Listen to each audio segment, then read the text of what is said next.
Woi, Farhad Abbas, jangan leha-leha. Kasus UMKM belum selesai nih ente nih. 54 miliar nih. Kemana ini tuh duit UMKM, ya kan? Oke. Nah, semenjak Farhad Abbas bergabung ataupun nimbrung di kasusnya Rasman versus Hotman Paris, mungkin di antara kalian ada yang punya perasaan begini nih. Wah, gini dong Bang Farhad, nggak kayak kemarin-kemarin waktu bela si Agus, misalkan begitu. Ataupun tumben nih Bang Farhad sekarang waras begitu loh. Pokoknya ada sedikit sekarang rasa simpati kepada Farhad Abbas. Nggak segedek ataupun ya pokoknya kesel waktu dia bela Agus kan. Sekarang kalian ada punya sedikit perasaan suka dengan Farhad Abbas ataupun simpatik dengan Farhad Abbas karena dia sekarang sudah membela yang benar begitu loh. Makanya argumen-argumen yang dibangun pun masuk akal, kemudian ya benar, logis kan begitu.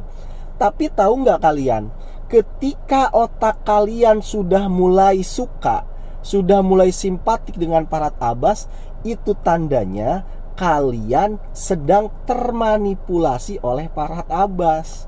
Loh kok bisa Bang? Di sini nih. Seperti biasa di channel ini tuh gak cuma gosip, kalian bisa banyak belajar akan berbagai macam hal. Di dalam dunia psikologi itu ada yang namanya dengan opini manipulation ataupun manipulasi opini dengan cara pengalihan isu. Nah, di sini nih nanti ada kaitannya dengan UMKM. Kita akan bahas secara ilmu psikologi begitu loh. Nah, kita sebelum kita masuk ke dunia psikologi nih ada manipulasi pengalihan isu ini terbagi menjadi sub-subnya. Ada 10 tata cara memanipulasi orang lain begitu loh. Pengalihan isu ini dengan ada 10 subnya begitu, cara memanipulasi orang lain. Nanti ini bermanfaat nih buat kalian. Kalian ketika debat dengan orang, berbicara dengan orang, tahu oh ini orang sedang memanipulasi saya gitu loh. Nah, kalian tahu setelah kalian simak video ini. Kita kembalikan dulu ke awal nih. Nah, kenapa sih muncul perasaan nih kayak kalian nih kan muncul perasaan sekarang agak simpatik kepada Farhad? Itu tandanya kalian sedang termanipulasi nih oleh Farhad Abbas. Nah, kenapa itu bisa muncul? Karena nih, itu kalau dianalogikan sederhana tuh begini nih.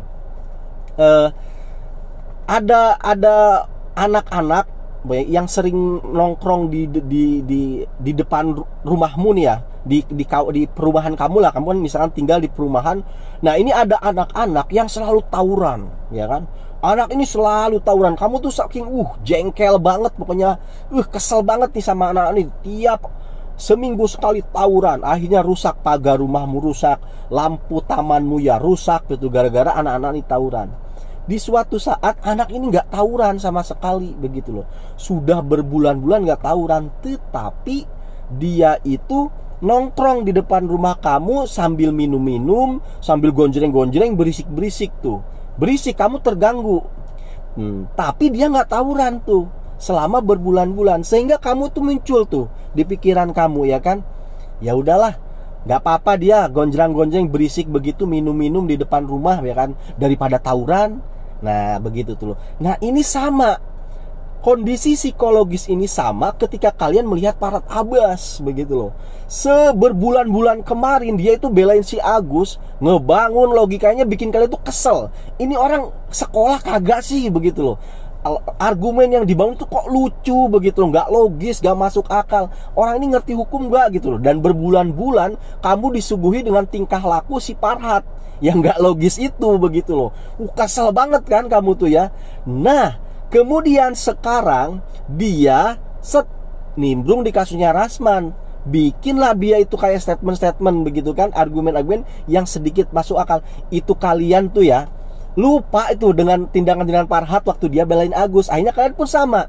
Ya udahlah, syukurlah Farhad udah mulai begitu. Nah itu kira-kira kondisi psikologis itu sama seperti itu. Bedanya kalau yang tadi itu yang anak-anak sering tawuran itu tidak berupaya memanipulasi Anda, ya kan? Sedangkan Farhad di sini nih ada memanipulasi secara psikologis. Apa itu? Yaitu pengalihan isu ataupun opini manipulation. Jadi di dalam dunia psikologi nih ya, ada teknik manipulasi dengan cara pengalihan isu. Pengalihan isu ini ada berbagai macam cara. Di situ ada 10 kira-kiranya ya. Nah, salah satunya aja ya, kalau 10 nanti saya sebutin terlalu panjang videonya.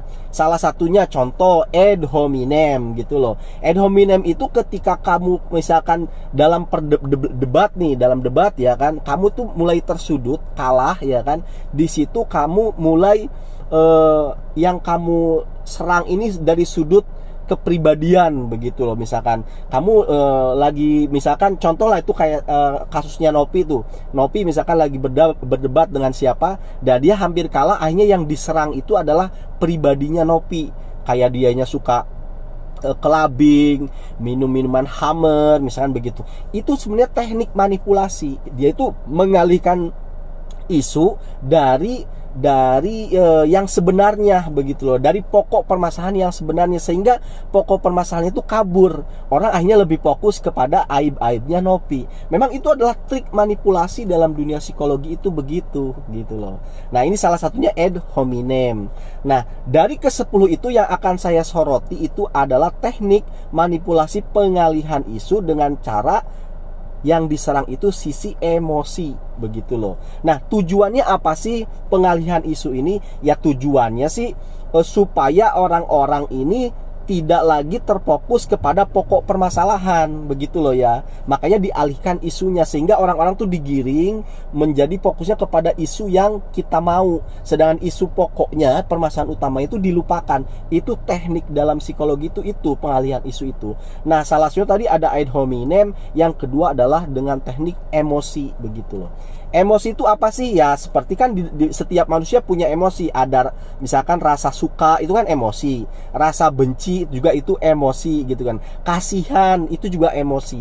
Nah, di dalam teknik manipulasi psikologis ini ada yang namanya pengalihan isu itu lewat dengan emosi begitu loh. Nah, ini ketika kamu mulai tersudut, kamu ambil ini nih, teknik ini, emosi ini.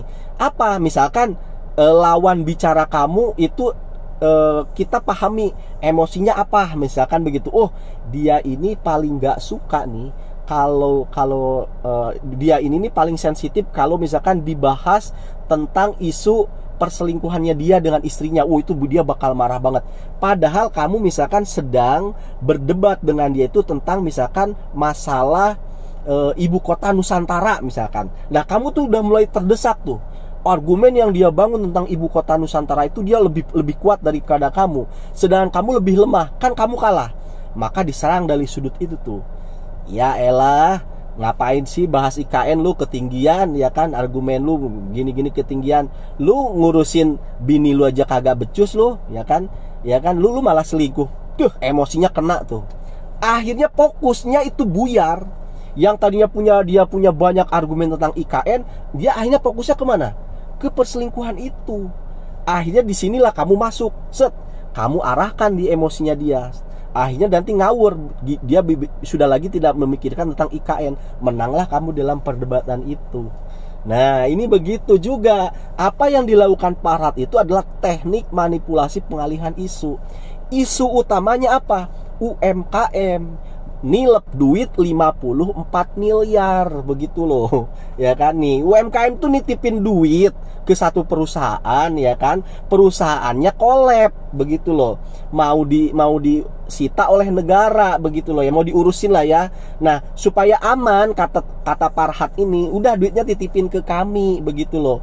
Nah, kemudian disidangkanlah itu perusahaan itu, dan perusahaan itu sudah diputuskan oleh pengadilan, ternyata ya tidak terbukti apa-apa, dan waktu itu tidak terbukti melakukan kecurangan lah ya begitu. Akhirnya ya aman-aman saja. Artinya duit tidak disita negara begitu loh. Harusnya kan dibalikin tuh ke para penanam saham ataupun kepada para nasabah, karena dititipin sementara ya kan.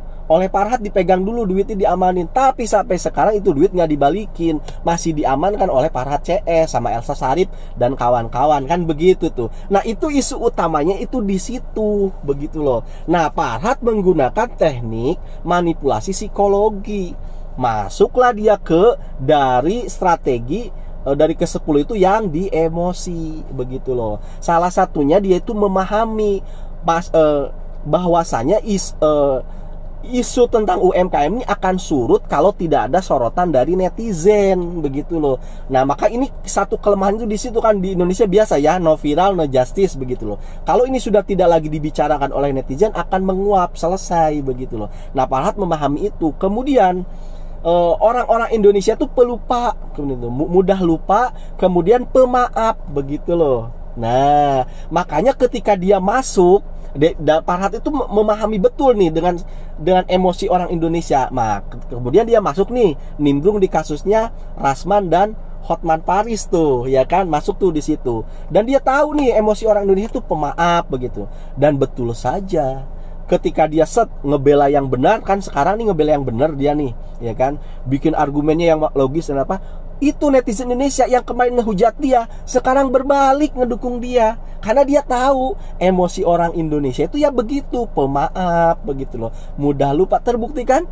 Nah, sekarang banyak juga tuh yang memuja-muji si Pak Arhat Abbas. Misinya dia apa? Menutupi permasalahan yang sebenarnya, yaitu UMKM 54 miliar, begitu loh. Nah, akhirnya termanipulasi lah ini mayoritas netizen Indonesia, begitu. Sekarang jadi mengeluh-elukan Pak Arhat, gitu. Itulah dalam dunia psikologi ada yang namanya teknik seperti itu, begitu. Nah, sekarang buat kalian nih dalam kehidupan sehari-hari, ketika kalian membangun satu komunikasi dengan orang, apa itu urusan bisnis ataupun apa, pahami betul ini, ya kan? Ini dia sedang melakukan manipulasi apa, dibaca baik-baik, begitu loh. Jangan sampai kalian ketipu. Nah, seperti biasa, bukan cuma gosip, tapi kita sambil belajar. Terima kasih karena sudah menyimak.